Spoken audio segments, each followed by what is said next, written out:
అందరికీ నమస్తే. Welcome back to my channel V for vocabulary in Telugu. 20 days gap తర్వాత నా కోసం మెసేజ్ చేసే ప్రతి ఒక్కరికి థ్యాంక్ యూ సో మచ్ అండి. ఈ వార్డ్ చాలా చిన్నది.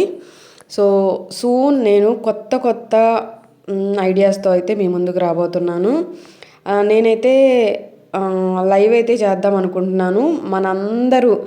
మన పాత వాళ్ళందరూ నేనైతే మిమ్మల్ని గుర్తుపెట్టుకున్నాను. మీరైతే నన్ను మర్చిపోయి ఉంటారు, ఎందుకంటే 21 డేస్ అయింది వీడియోస్ పెట్టక. సో మనందరూ మళ్ళీ గ్యాదర్ అయ్యాక నేనైతే లైవ్ అయితే చేద్దాం అనుకుంటున్నానండి. ఇంకా మీ ఐడియాస్ కూడా నేను విని ఇంకా మంచి వీడియోస్ చేయాలి అన్న ఉద్దేశంతోనే లైవ్ చేద్దాం అనుకుంటున్నాను. సో మీ అందరి ఎప్పుడు చేద్దాము, మీరందరూ కూడా గ్యాదర్ అయ్యాకే చేస్తానండి. సో ఇదైతే గుర్తుపెట్టుకొని కామెంట్ సెక్షన్లో కామెంట్ చేయండి.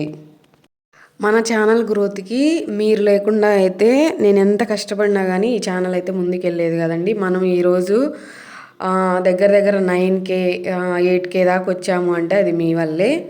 సో మీ అందరి సపోర్ట్ ఇంకా కావాలి నాకు. దానికి తోడుగా ఇంకా ఎలాంటి అంటే ఇంగ్లీష్ వొకాబులరీ రిలేటెడే కామెంట్ సెక్షన్లో పెట్టండి. ఇది మనది వొకాబులరీ ఛానల్ కాబట్టి మీ మంచి ఐడియాస్ నాకు ఇవ్వండి. ఈవెన్ లైవ్లో కూడా షేర్ చేయండి. దాన్ని బట్టి నెక్స్ట్ వీడియోస్ అయితే ఉంటాయండి. ఇంకెందుకు లేటు, లాస్ట్ వీడియోలో ఛాలెంజ్కి కరెక్ట్గా ఆన్సర్ చేసిన వాళ్ళ పేర్లు చెప్పేస్తాను.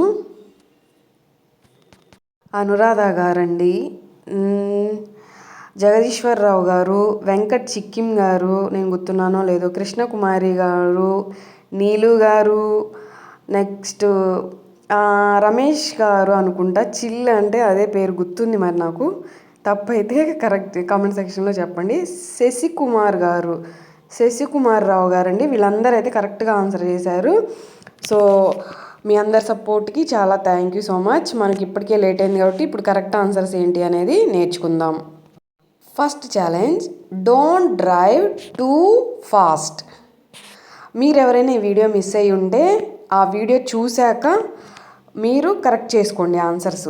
Next challenge, the cars speed is very high. ఓకేనా?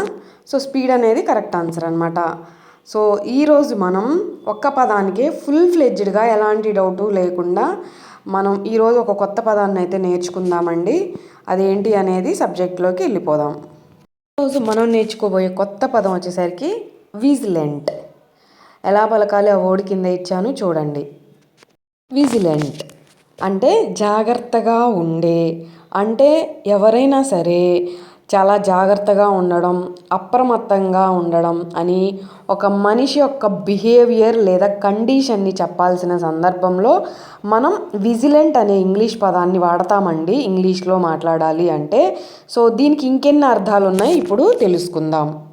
మరిన్ని అర్థాలు మన వాడుక భాషలో ఏమంటాం అనేది కూడా ఇప్పుడు నేర్చుకుందాం. ఏంటంటే అప్రమత్తంగా ఉండడం, జాగ్రత్తగా ఉండే స్వభావం, ఎప్పుడూ గమనిస్తూ ఉండడం అని అన్న సందర్భంలో మీకు గుర్తుందో లేదో మన పెద్దవాళ్ళు అరే ఒక కన్నేసి ఉంచు అంటూ ఉంటారు, మన బామ్మలు తాతయ్యలు అలాగా.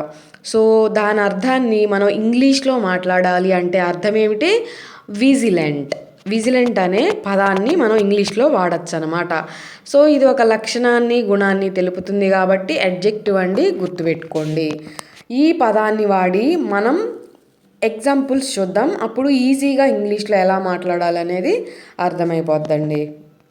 First example, parents should be vigilant about online scams. అంటే ఆన్లైన్ మోసాల విషయంలో తల్లిదండ్రులు అనేవాళ్ళు అప్రమత్తంగా ఉండాలి, అంటే జాగ్రత్తగా ఉండాలి అని అర్థం అన్నమాట. Next, the police remained vigilant during the festival. పండుగ సమయంలో పోలీసులు అప్రమత్తంగా ఉన్నారు అని అర్థం అండి, గుర్తుపెట్టుకోండి. ఇంకా ఎలాంటి డౌట్స్ లేకుండా సినానిమ్స్ యాంటోనిమ్స్ కూడా నేర్చుకుందామండి. విజిలెంట్ అంటే ఏంటి? అలర్ట్, కేర్ఫుల్ అనే కదా, జాగ్రత్తగా ఉండడం, అప్రమత్తంగా ఉండడం. దానికి వ్యతిరేక పదం అంటే యాంటోనిమ్స్ అనమాట. అంటే ఏంటి? నెగ్లిజెంట్ అంటే ఏముందిలే అని లైట్ తీసుకోవడం, కేర్లెస్ మనకెందుకులే అని కేర్లెస్గా ఉండడం, అంటే జాగ్రత్త పడకుండా ఉండడం అనమాట. సో చాలామంది యాంటోనిమ్స్ సినోనిమ్స్ కూడా అడుగుతున్నారు కదా, సో ఇచ్చాను, కావాల్సిన వాళ్ళు స్క్రీన్ షాట్ తీసుకోండి. ఈరోజు నేను మీకు ఇవ్వబోయే ఛాలెంజ్ ఈ పదం అండి. ఈ పదంలో ఒక స్పెషాలిటీ ఉంది. ఈ పదాన్ని ఎలా పలకాలి చెప్పండి కమెంట్ సెక్షన్లో. సెర్చ్ చేసినా పర్వాలేదు. సో ఈ పదం యొక్క అసలు అర్థం ఏమిటి చెప్పండి. ఎంతమంది కరెక్ట్గా ఆన్సర్ చేస్తారో నెక్స్ట్ వీడియోలో అనౌన్స్ చేస్తాను. సో ఈ పదం ఫుల్ ఫ్లెడ్జ్డ్గా అన్నీ అయితే ఎక్స్ప్లెయిన్ చేశాను. మీ అందరికీ నచ్చింది, యూస్ఫుల్ అనే అనుకుంటున్నాను. నెక్స్ట్ నుంచి ఎక్కువ పదాలే వస్తాయండి. ఇది ఎందుకంటే నేను ప్రీవియస్గా హెల్త్ బాగోలేనప్పుడు చేసి పెట్టిన వీడియో. యాక్చువల్గా వాయిస్ ఓవర్ ఇవ్వలేదు అని చెప్పి నేను ఈరోజు ఇచ్చాను. సో మీ మంచి మంచి ఐడియాస్ని మన ఛానల్ కోసం ప్రతి ఒక్కరు కమెంట్ సెక్షన్లో కమెంట్ చేయండి. మీ సపోర్ట్కి థ్యాంక్ యూ సో మచ్. అందరి సపోర్ట్ ఇలాగే ఉండాలని కోరుకుంటున్నాను. సో నేను ఇంకా మంచి మంచి వీడియోస్ చేయాలి అని కోరుకుంటున్నాను. సో మీకు కనుక ఈ వీడియో నచ్చినట్లయితే లైక్ చేయండి. ఎవరికైనా యూస్ఫుల్ ఉందంటే తప్పకుండా మర్చిపోకుండా షేర్ చేయండి. అలాగే హై పాయింట్స్ ఇవ్వండి. Thanks for watching my video.